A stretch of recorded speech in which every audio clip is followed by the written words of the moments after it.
23 tahun pondasi, kemudian menyebar sampai hampir 2/3 dunia, dan kita rasakan manfaatnya sampai saat ini.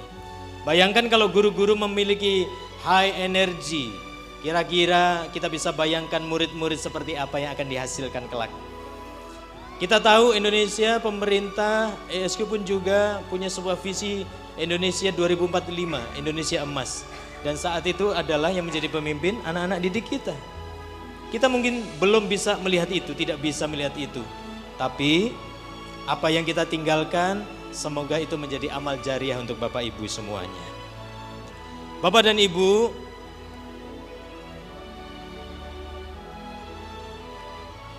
jadi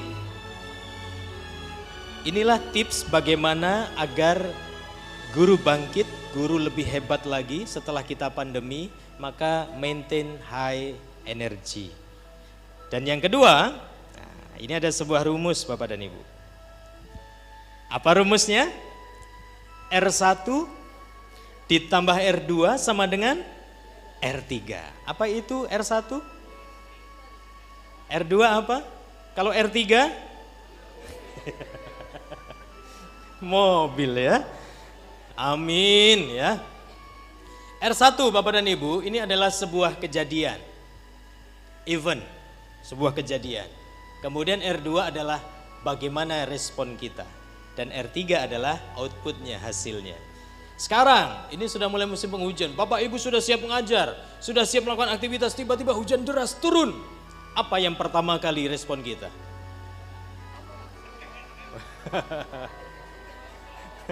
Ambil jas hujan, berangkat aja gitu. Ada sebagian apa? Berangkat. Yang terucap dari lisan kita apa bisanya? Wah, ya hujan. Bapak dan Ibu, jadi dalam kondisi seperti itu, hujan deras turun, sebuah kejadian. Kita bisa merubah hujannya tidak? Bisa menghentikan hujannya? Ya, kalau yang kemarin ada yang bilang bisa menghentikan, nggak tahu ya.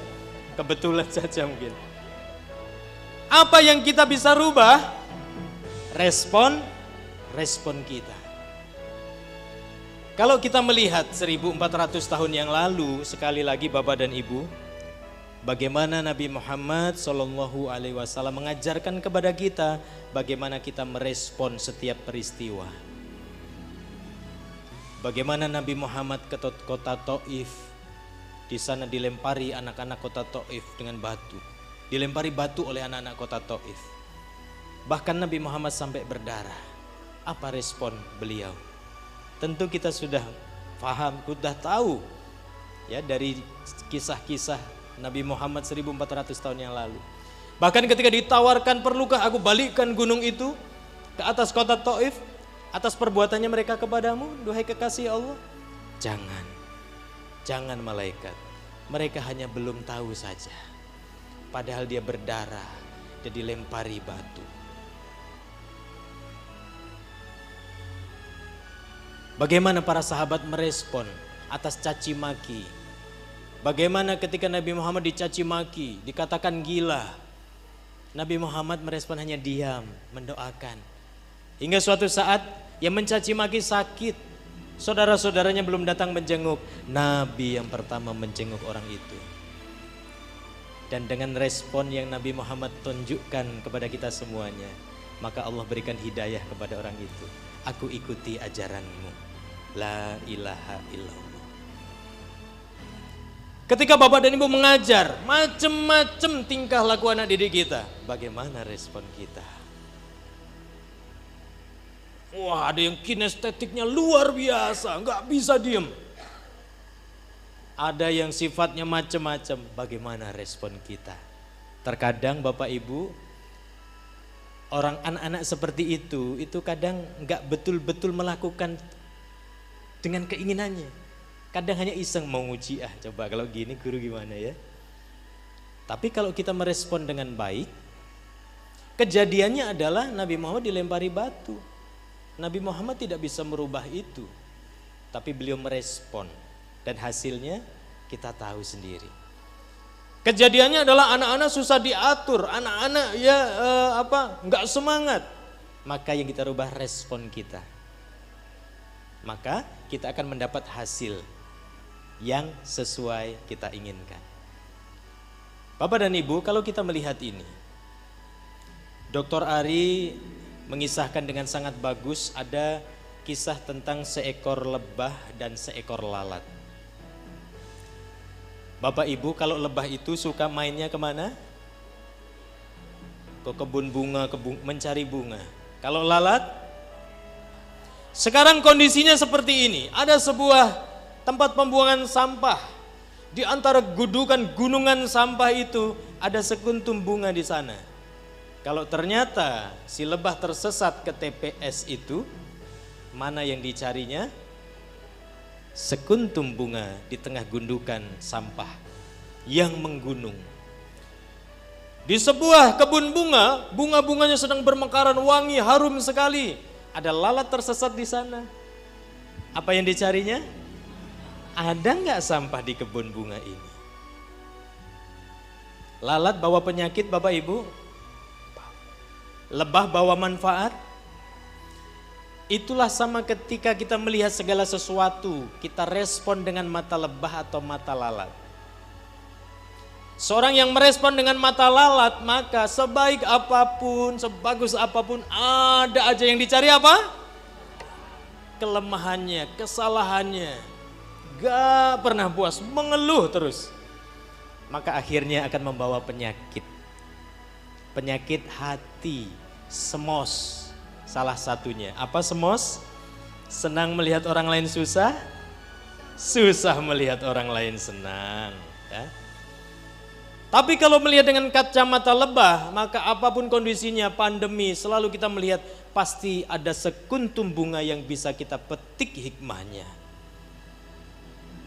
Itulah orang-orang yang akhirnya tetap dia dalam keadaan high energy. Maka sekarang bagaimana kita merespon? Bapak dan Ibu, berkaitan dengan tantangan kita saat ini, izinkan saya menyampaikan dengan singkat saja. Karena memang respon para guru pun juga berbeda-beda. Oke, mari kita lihat. Tapi sebelumnya, Bapak dan Ibu, pagi. Moga-moga terlihat ya, sekilas saja. Ini gambar apa ini? Borobudur ya. Tapi infonya sudah tidak 750.000 lagi ya. Oke, ini gambar yang pertama. Kita besarkan. Iya. Oke, perhatikan baik-baik gambarnya. Ini gambar yang kedua. Oke, kita besarkan lagi. Sekarang kita sandingkan. Semoga terlihat ya. Kira-kira apa sekilas perbedaan dari gambar 1 dan 2? Ada yang mempunyai matanya, penglihatannya masih tajam? Apa Pak? Awan di pinggir yang sebelah kiri. Oh, ada perbedaan awan. Di pinggir sebelah kiri, yang gambar 2 ada awannya, yang kiri tidak. Oke, ada lagi? Ya Ibu. Orang di mana? Di belakang yang gambar putih itu ada orang lagi, yang di gambar 2 ada, yang di gambar 1 tidak ada. Oh, ada orang di sisi sebelah kanan ya. Oh, yang di gambar 2 ada, ya belakangnya ya, yang 1 tidak ada. Oke. Mungkin ada yang berhasil melihat yang lain? Pohon. Oke, ada apa dengan pohonnya?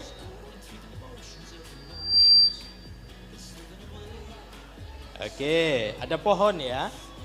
Ada pohon kecil yang gambar 2, yang 1 tidak. Ada lagi? Ada melihat sesuatu yang sangat berbeda mungkin? Awan sudah tadi. Apa Bu? Kecerahan. Oh beda, gambarnya beda tingkat kecerahannya. Oh gambar 1 lebih jelas, gambar 2 lebih buram. Oke, ada lagi Pak? Ada lagi? Ini dia ya. Luar biasa. Yang 1 tulisannya gambar 1. Yang satunya lagi tulisannya gambar 2. Memang guru out of box ya. Oh tepuk tangan dulu dong ya. Ternyata terpikir sampai ke sana ya. Bapak dan Ibu, mari kita lihat ya. Apakah betul tadi? Oke, betul ternyata ada pohon kecil ya di gambar 2 di sebelah kanan itu. Kemudian ada awan tadi betul. Ya, luar biasa penglihatannya masih tajam semua. Ada gambar orang tadi ya. Oke. Ini di puncak stupanya itu yang ada yang antenanya tinggi, ada yang pendek ya. Mungkin ini karena saking tipis nggak terlihat ya. Oke. Tapi yang luar biasa adalah ini perbedaannya. Gambar 1, gambar 2. Oke. Baik. Apa yang Bapak Ibu bisa lihat dari aktivitas sederhana ini? Ada yang masih belum melihat itu perbedaannya di mana? Ya. Ada sebagian kita melihat perbedaan itu dengan cepat. Ada yang masih belum, mana perbedaannya? Belum terlihat. Pagi dan siang Ibu. Wow, luar biasa ya. Seumur-umur baru ini ada perbedaan. Satu pagi, satu siang. Ya, artinya apa pada Bapak dan Ibu? Pagi. Ada sebagian kita melihat perubahan, tapi sebagian kita tidak melihat adanya perubahan. Sekarang pertanyaannya, apa perubahan yang terjadi di sekitar kita? Apa perubahan yang kita lihat dalam sekitar kita? Contoh. Ya, sudah 5.0. Sebelumnya dulu 3.0, udah 4.0, sekarang pun sudah mulai 5.0, betul ya? Apalagi? Snacknya sudah hampir habis, curhat ya. Tadi isi penuh sekarang udah habis ya. Ya iya karena dimakan. Tapi betul itu sebuah perubahan. Ada lagi? Cuacanya sudah mulai panas, oke.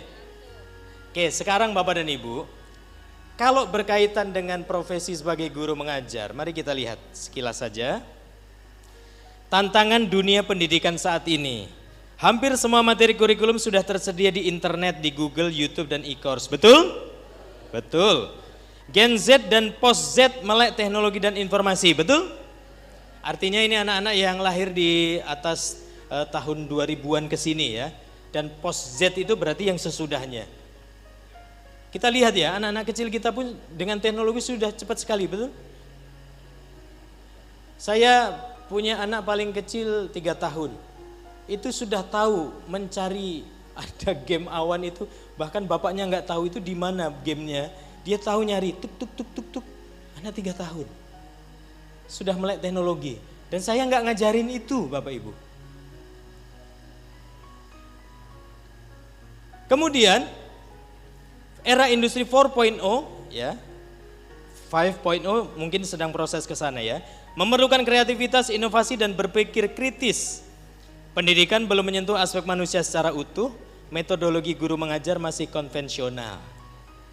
Mungkin ada yang sudah mengikuti tapi sebagian besar masih konvensional. Betul atau tidak? Bahan ajar di aplikasi, ya. Semuanya sudah bisa kita akses lewat aplikasi. Bapak Ibu, saya orang Jawa. Saya lahir di Wonogiri. Kalau ngomong bahasa Jawa ya pasti bisa. Tapi kalau pelajaran bahasa Jawa, sebagian sudah mulai lupa. Anak saya ada pelajaran bahasa Jawa. Nanya kayaknya, ya ini apa? Saya tahu itu bahasanya, tapi secara knowledge-nya saya sudah mulai lupa. Ada tulisan bahasa Jawa dan sebagainya itu bahasa Jawa. Sebentar ya. Jurus andalan, apa? Masuk Google. Ada Bapak Ibu. Semua ada. Bahkan untuk urusan yang bahasa Jawa pun yang nggak populer ada. Bahan ajar di YouTube, betul? Bahkan sekarang ada yang video pendek di mana? TikTok. Wow, cara masak dalam 1 menit. Mudah. Langsung seolah-olah sudah jadi master chef.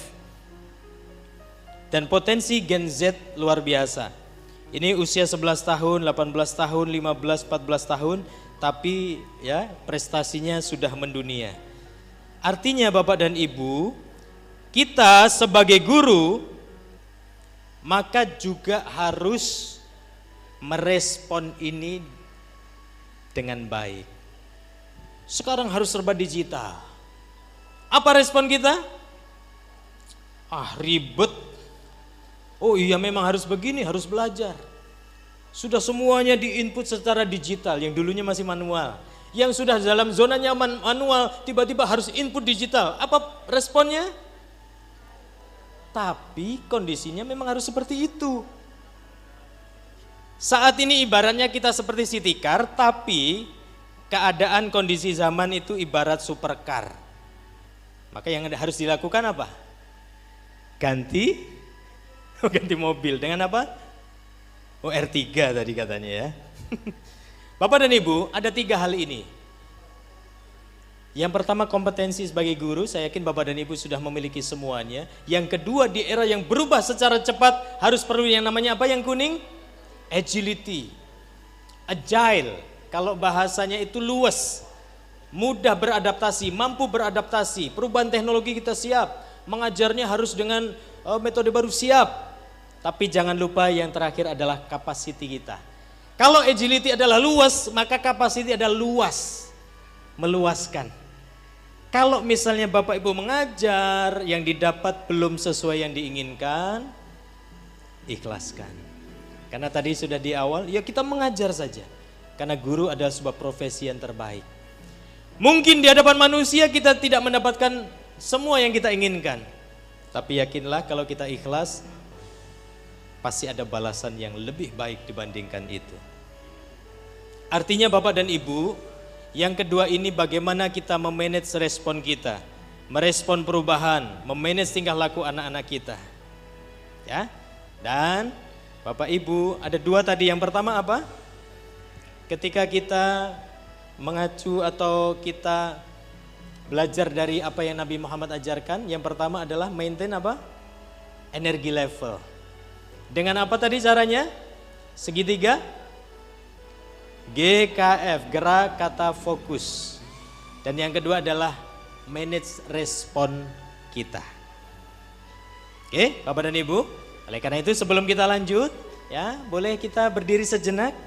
Ini sebelum kita menyelesaikannya sambil kita gerakkan badan kita dulu.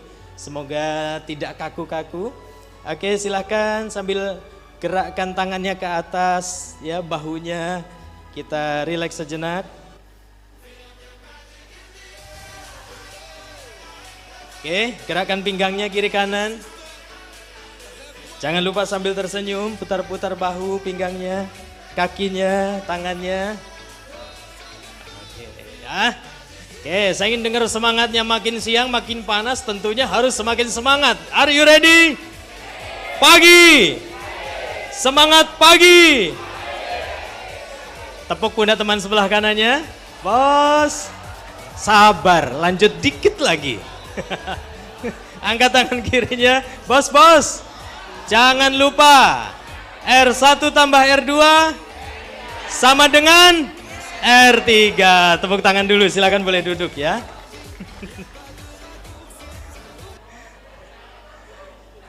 Oke, Bapak dan Ibu, sekarang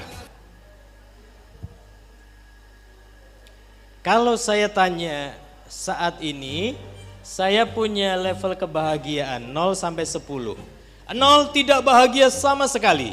10 sangat-sangat bahagia sekali. Berapa level kebahagiaan Anda hari ini? Wih, kira-kira coba Bu, apa yang membuat bahagianya level 10? Dapat suasana yang berbeda dari hari yang kemarin. Kayaknya hari ini lebih baik daripada kemarin. Ada lagi. Nah ini Pak, berapa level bahagianya Pak? 10. Apa yang menyebabkan levelnya 10 Pak Entang? Alhamdulillah, hari ini saya bisa menerima ilmu dari Bapak. Kalau kemarin saya tidak bisa kumpul seperti ini Pak. Bisa berkumpul, dapat ilmu, oke. Ada yang level kebahagiaannya di bawah 10? Atau di bawah 5? Mau jawab tadi udah ngomong level energi. Ya, oke, baik Bapak dan Ibu. Jadi pertanyaannya sekarang, kalau Bapak dan Ibu ditanya kembali, apa yang membuat Bapak Ibu bahagia dan semangat ketika mengajar?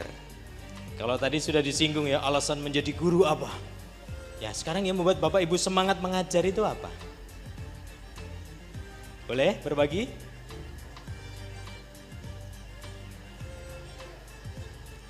Apa yang membuat Bapak Ibu semangat mengajar? Oh iya, Ibu silakan. Assalamualaikum warahmatullahi wabarakatuh.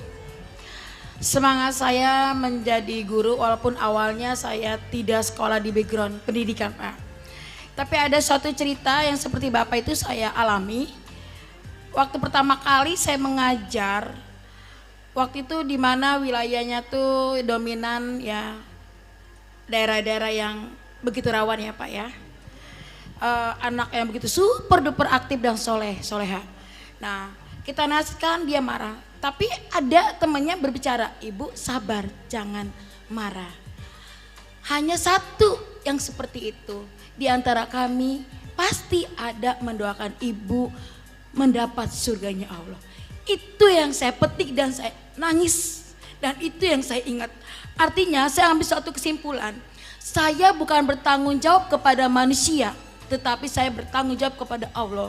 Kenapa? Karena saya diberikan profesi sebagai guru itu adalah tugas dan amanah yang harus saya pertanggungjawabkan kepada Allah. Apakah Anda atau apakah kamu sudah menjadi guru, sudah mentransfer ilmumu dan sudah mendidik anak bangsa, sudah mendidik anak-anakmu? Karena doa mereka akan membawamu ke surga. Itu yang saya ingat selalu. Amanah. Terima kasih, boleh berikan tepuk tangan dulu ya. Dan saya kira Bapak dan Ibu masing-masing punya motivasi semangat. Kenapa saya semangat ya? Bayangkan kalau guru-guru seperti beliau semangatnya, maka niscaya Bapak dan Ibu akan lahir calon-calon pemimpin hebat Indonesia di masa yang akan datang. Ya, oke, Bapak dan Ibu, mari kita lihat kalau dari sisi human needs, kurang lebih inilah orang kenapa bersemangat dalam melakukan segala sesuatu. Ya, yang pertama adalah kepastian. Ya jujurlah kalau misalnya habis kuliah, terus mau kerja, mau jadi guru atau jadi apapun itu pasti apa dalam pikirannya? Iya berharap apa? Kepastian, gaji tiap tanggal berapa? Oh ya, jadi kepastian pastilah ada itu, hal yang sangat manusiawi, betul tidak? Betul. Kemudian ada juga yang dia bersemangat karena ada tantangan. Ayo bagaimana saya menjadi guru yang terbaik? Tantangan, wah guru sudah, bagaimana saya ada sebuah tantangan mengajar kepada anak yang lebih tua, misalnya dari TK ke SD, SMP. Ada tantangan menjadi kepala sekolah, menjadi pengawas dan seterusnya. Tantangan menguasai ilmu yang baru. Ada sebagian semangat karena tantangan. Ada sebagian juga yang semangat karena eksistensi diri. Di beberapa daerah yang namanya guru itu sangat dihormati, betul ya? Bapak guru, ibu guru. Atau contoh yang sederhana saja, Bapak dan Ibu, mau makan apa yang dilakukan? Dulu kan mau makan habis cuci tangan pasti apa? Berdoa. Sekarang mau makan apa yang dilakukan? Selfie atau difoto makanannya. Habis itu yang lain nunggu dia masih upload dulu. Berharap apa? Komen. Berharap like. Ditunggu 10 menit ada komen? Nggak ada like, nggak ada komen, apa yang dirasakan? Stres, bete, udah capek-capek ngedit, nggak ada yang nge-like ya. Ada sebagian seperti itu.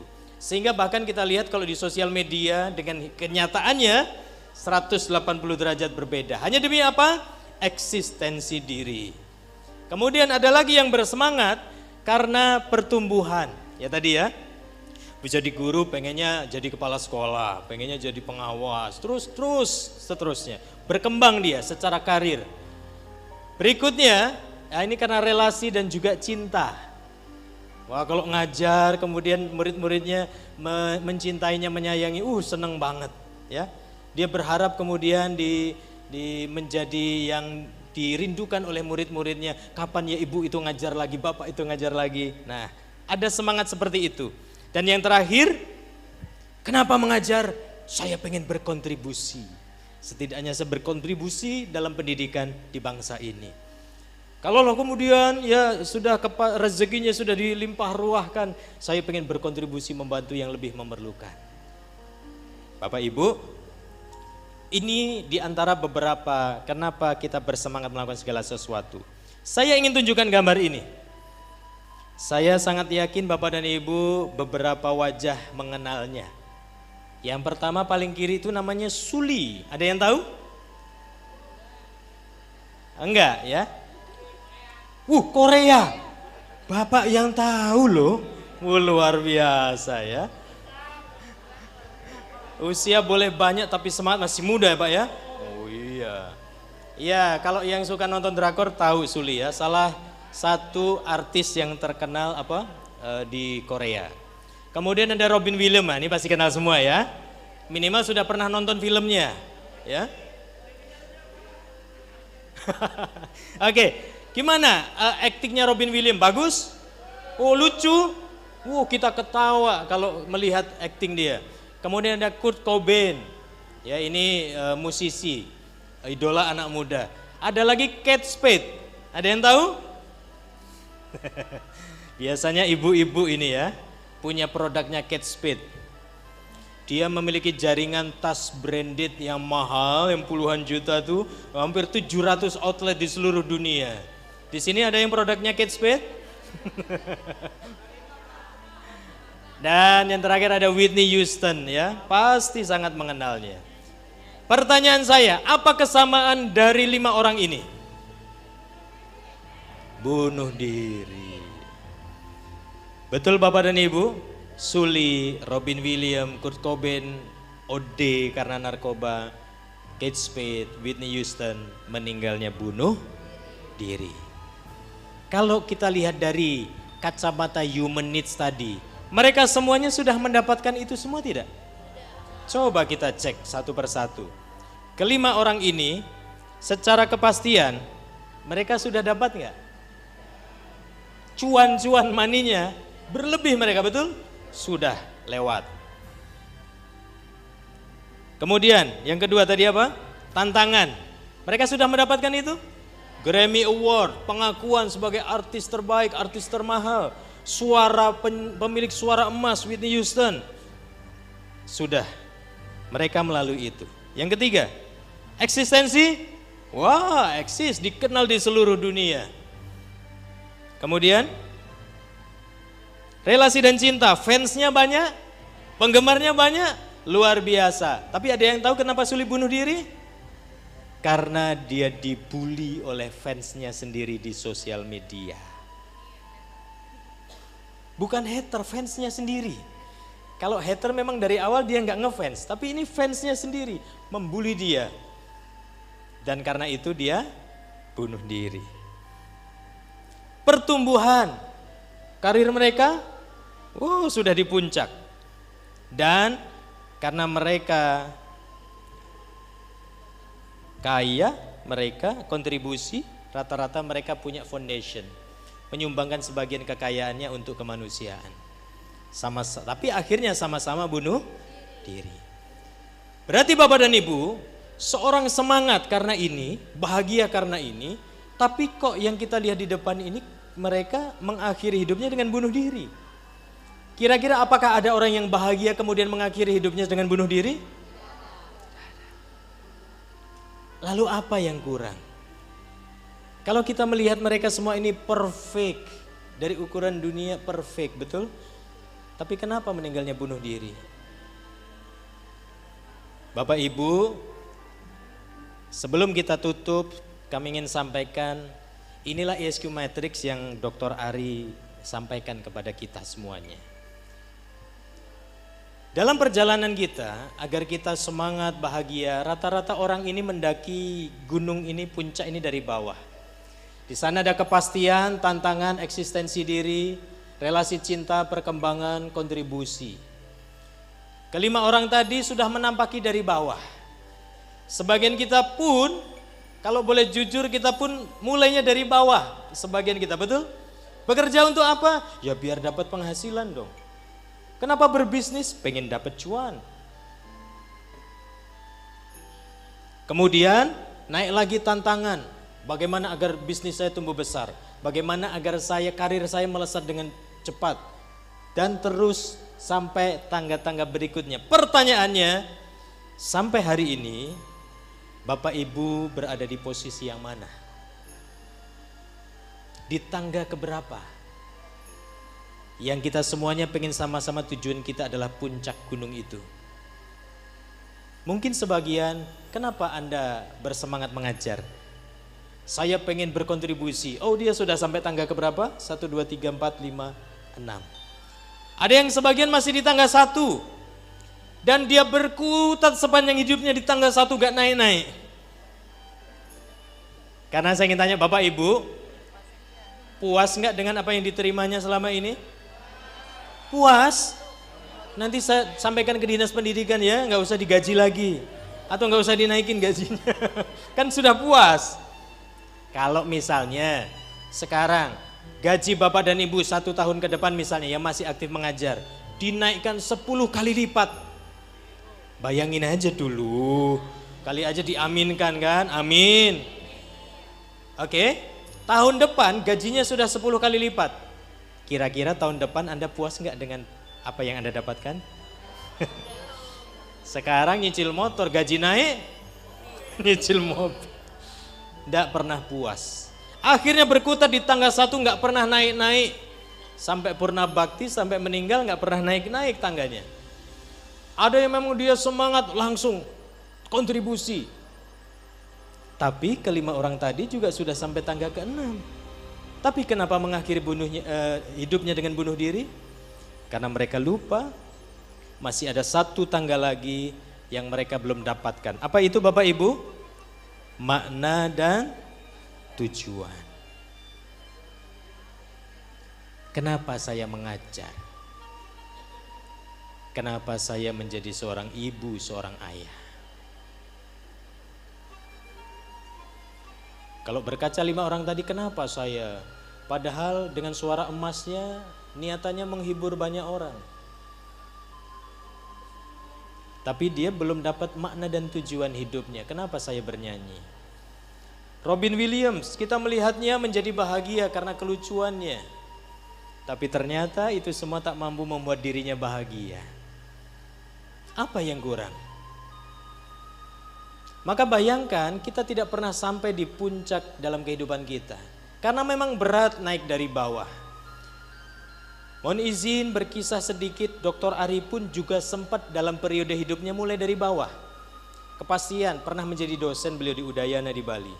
Tantangan, beliau adalah seorang karateka dan hitam, black belt dan 2 kalau tidak salah. Ikut mewakili Bali dalam PON, saya agak lupa tahun berapa. Tantangan. Kemudian Pak Ari pun juga eksis, beliau menjadi seorang pengusaha. Di usianya yang masih kepala 2, sudah mampu membeli Mercy dan BMW pada tahun itu. Wuih, eksis. Relasi dan cinta, Bapak dan Ibu ya akhirnya mendapatkan seorang gadis cantik Pulau Dewata. Kemudian pertumbuhan bisnisnya semakin meningkat. Tapi pada akhirnya kontribusi pun sudah. Kejadian tahun 98, ekonomi hancur semuanya, hilang semuanya, bahkan keluarganya. Kembali ke titik nol. Akhirnya dalam perjalanannya Pak Ari menyadari bahwa kalau mulai dari bawah itu berat. Mulai mencari apa sebenarnya makna dan tujuan hidup. Hingga Pak Ari kemudian menulis sebuah buku. Dan karena literasi bangsa Indonesia masih kurang, maka bukunya diterjemahkan ke dalam bentuk training, seminar-seminar seperti ini. Hingga sekarang sudah 22 tahun menyebar di seluruh Indonesia, di seluruh dunia. Bahkan terakhir kemarin kita training di Swiss. Semuanya apa Bapak dan Ibu? Ketika Pak Ari menyadari, Dr. Ari mengajarkan kepada kami, mulai dari atas, mulai segala sesuainya dari Grand Why.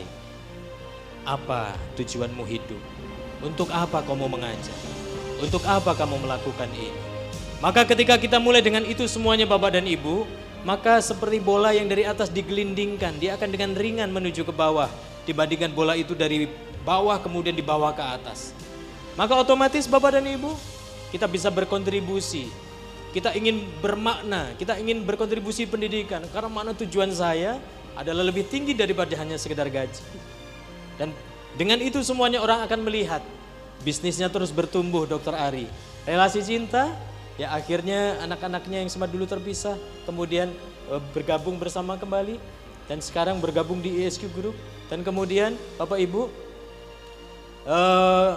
eksistensi diri, orang mengenal, banyak orang mengenal dengan sendirinya. Tantangan terlewati satu demi satu. Bahkan di masa pandemi termasuk salah satu pencapaian tertinggi ESQ Group yang dipimpin Dr. Ari. Dan pada akhirnya kepastian akan didapatkan. Jadi perjalanan seperti itu ternyata lebih ringan. Oleh karena itu Bapak dan Ibu, mungkin sudah bertahun-tahun kita mengajar, termasuk diri saya, semuanya pun juga harus senantiasa melihat ke dalam diri terus. Sebenarnya apa tujuan saya? Karena manusia tempatnya salah dan lupa. Jadi tetap kita lihat ke dalam kembali apa makna dan tujuan hidup saya. Sehingga pada akhirnya Bapak dan Ibu, nanti Bapak dan Ibu setidaknya kita mampu menjawab 3 pertanyaan ini.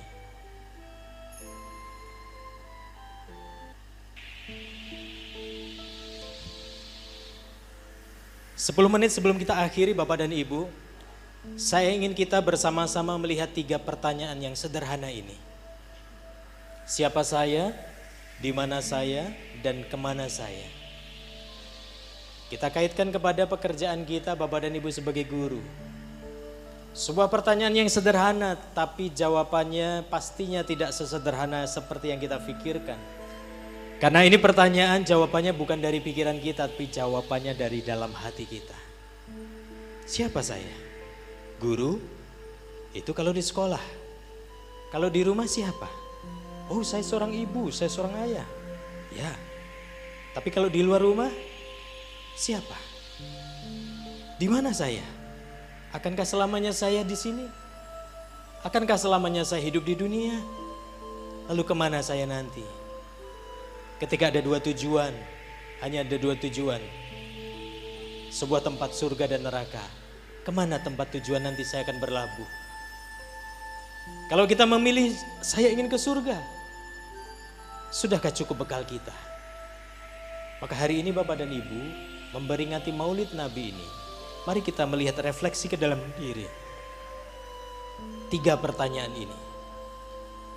Dan tentu tidak mungkin kemana tujuan kita nanti saya ingin masuk surga. Tidak mungkin kecuali kita mengikuti jejak langkah Nabi Muhammad SAW.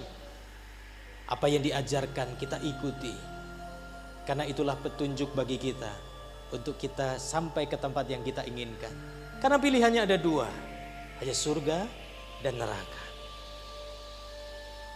Bapak dan Ibu, sekarang saat ini adalah jalan kita, ikhtiar kita sebagai jalan kita mencapai tujuan kita dengan mengajar. Tapi dengan mengajar, sebuah profesi yang sangat mulia pun akan bisa menghantarkan kita antara 2 ini. Kembali lagi, apa tujuan kita mengajar? Maka Bapak dan Ibu, mari sedikit kita refleksi, renungkan diri kita sambil kita melihat flashback kembali perjalanan hidup kita.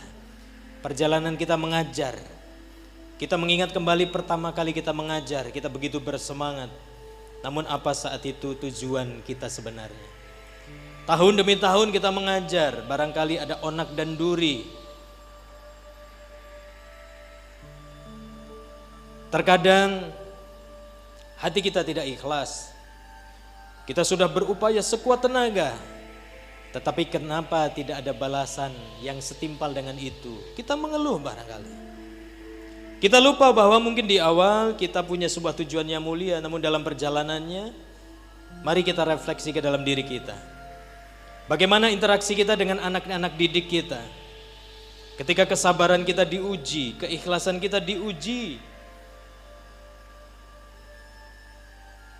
kata-kata apa yang mungkin pernah keluar dari lisan kita ketika kita sedang mengajar?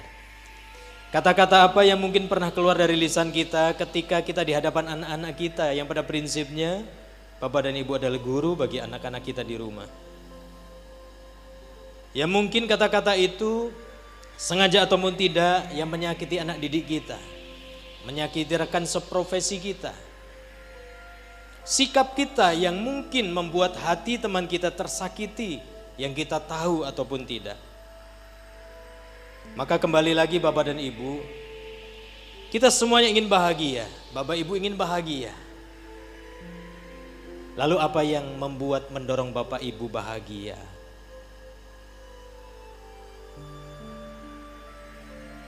Kalaulah dengan semua motivasi itu tak membuat kita bahagia, maka sekiranya perlu kita melihat ke dalam diri kita lagi.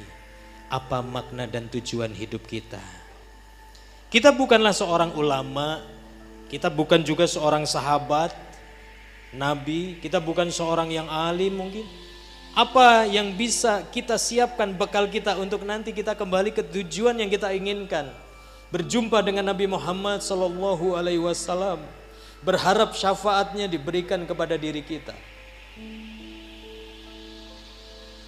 Mengajar adalah takdir yang Allah berikan kepada bapak dan ibu untuk mengumpulkan bekal-bekal kebaikan sehingga kita pantas, dan dengan itu, dengan kasih sayang Allah, kita pantas untuk berjumpa dengan Nabi Muhammad di surganya kelak.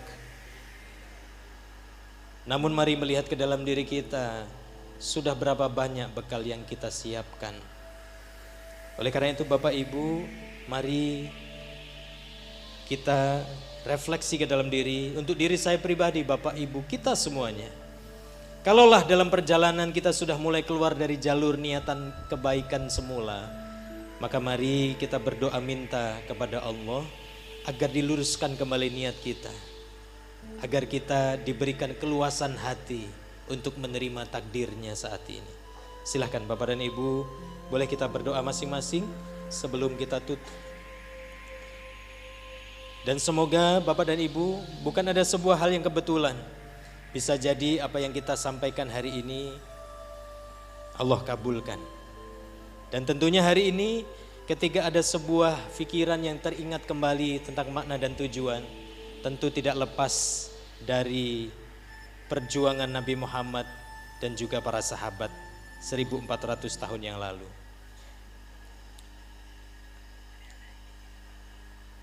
Amin ya Allah. Bapak dan Ibu, sekali lagi semoga ini menjadi sebuah momentum kembali. Guru bangkit setelah pandemi. Bekasi makin berani. Indonesia maju. Pendidikan makin bangkit kembali.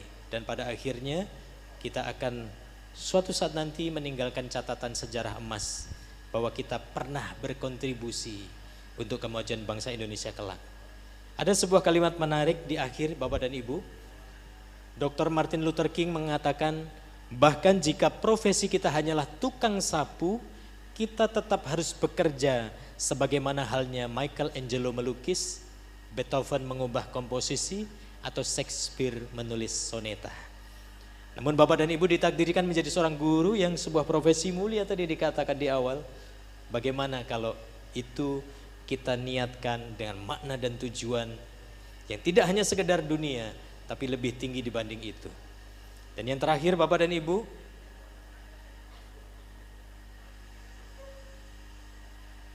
final analysis dari Dr. Ken. Orang-orang seringkali tidak beralasan, tidak logis dan egois. Bagaimanapun, maafkanlah mereka. Jika engkau berbuat baik, orang lain mungkin akan menuduh dirimu egois. Memiliki motif tersembunyi, namun tetaplah berbuat baik.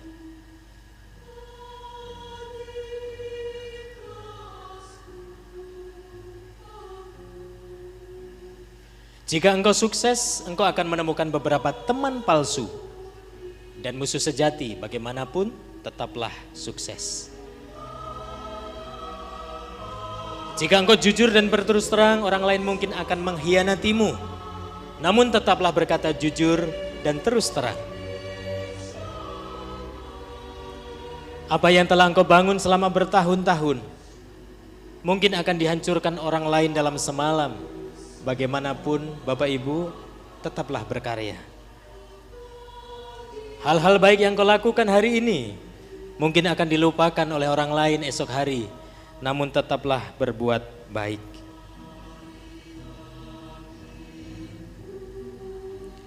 Jika engkau memberikan yang terbaik yang kau mampu pada dunia, mungkin itu takkan pernah cukup. Bagaimanapun, tetaplah berikan yang terbaik semampumu. Karena pada akhirnya bukan antara dirimu dengan mereka, namun semuanya hanya antara dirimu dan Tuhan. Bapak dan Ibu, beri tepuk tangan untuk pemateri kita. Tetaplah untuk berbagi inspirasi bagi siapapun kepada anak didik kita. teruslah berbuat baik, semangat dan selamat berjuang Bapak dan Ibu. Semoga apa yang kita lakukan ini jerih payah kita, mungkin tidak dilihat oleh manusia, tapi pastinya balasan yang berlipat insya Allah sudah menunggu kita. Dan suatu saat nanti semoga kita pun juga berkumpul bersama seperti ini, berjumpa dengan Nabi Muhammad, kita di telaga, kita meminum air dari telaganya, mendapatkan syafaatnya. Semoga hari ini menjadi sebuah semangat 1400 tahun yang lalu kita merayakan Maulid Nabi Muhammad SAW. Sekali lagi Bapak dan Ibu, saya mewakili Dr. Ari Ginanjar Agustian. Selamat berjuang, terima kasih. Mohon maaf lahir dan batin. Semoga kita berjumpa kembali dalam keadaan yang lebih baik. Terima kasih. Assalamualaikum warahmatullahi wabarakatuh. Waalaikumsalam warahmatullahi wabarakatuh. Beri tepuk tangan lagi yang meriah untuk dari tim seminar ISQ. Kami ucapkan terima kasih. Mudah-mudahan dengan seminar kali ini kita bisa lebih power energi lagi, lebih bahagia lagi, sehingga ketika mengajar di sekolah kita menjadikan sebuah positif untuk anak-anak kita dan juga positif kembali kepada kita. Baik para hadirin yang berbahagia dan juga tamu undangan yang telah hadir.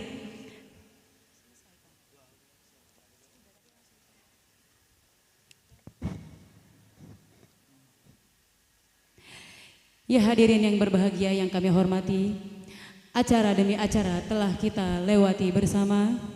Marilah kita tutup dengan pembacaan hamdalah bersama-sama. Alhamdulillahirabbil alamin. Kami selaku panitia pada saat hari ini mengucapkan banyak-banyak terima kasih, dan juga saya selaku pembawa acara mengucapkan terima kasih dan mohon maaf atas segala kesalahan. Wabillahi taufik wal hidayah. Wassalamualaikum warahmatullahi wabarakatuh.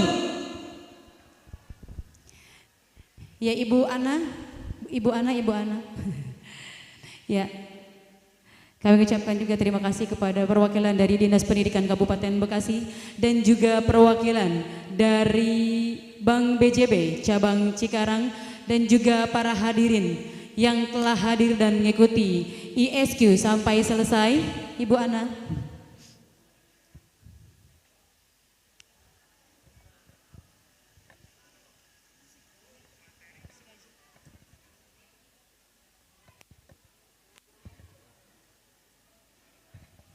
Baik, kita berfoto dulu. Maaf Bapak dari dan juga Ibu dari Bank BJB-nya. Kita berfoto terlebih dahulu dan juga para panitia. Pak.